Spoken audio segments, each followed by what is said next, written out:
everyone, it's Michelle from the Colorado Wolf and Wildlife Center, and this is this week's Wolf Talk. And today I'm hanging out with beautiful Raven. So today I wanted to kind of follow up on our topic from last week, which was that anti-wolf ballot initiative. So two of the groups that are kind of pushing that, they have a name that kind of sounds like it's a positive, but they are, again, they're anti-wolf groups. So the first group is called Howling for Wildlife, and then the second group is that Smart Wolf Policy Colorado. So unfortunately, both of these groups are anti-wolf groups, and they are seeking to try and end the wolf reintroduction here in Colorado. And one of the stories, or one of their reasons for this, is saying that we already had wolves living in Colorado when we started to reintroduce the gray wolves.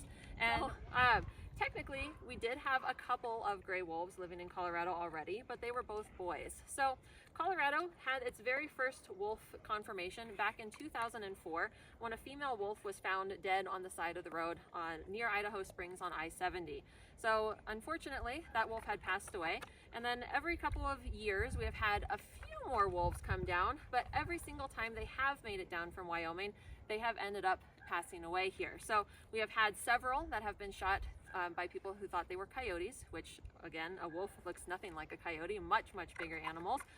We've had a few that unfortunately were poisoned. And then in 2020, we did have a group of 6 that was spotted in Moffat County, but unfortunately they were very close to the Wyoming border. And there was even an article about it a couple years ago, or I think a couple months, maybe last year, about how a couple of outfitters in Wyoming lured Colorado's historic first pioneer pack back into Wyoming, where they did kill them.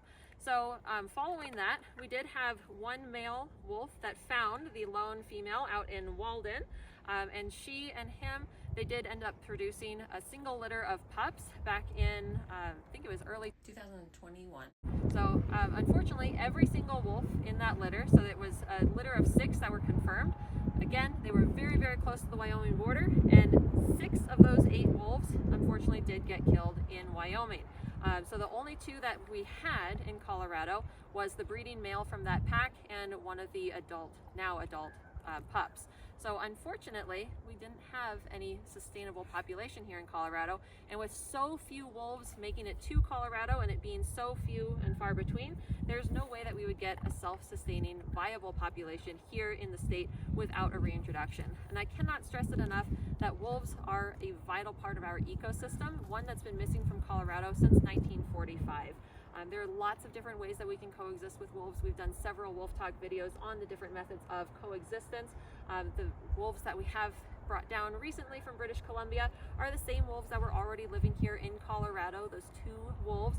Because remember, when we first reintroduced gray wolves into Yellowstone in 1995 and 1996, those wolves were also sourced in Alberta and British Columbia after wolves collared in Glacier National Park were tracked traveling to those provinces. So they're all the same type of wolves that we had here, then they do again deserve to be here.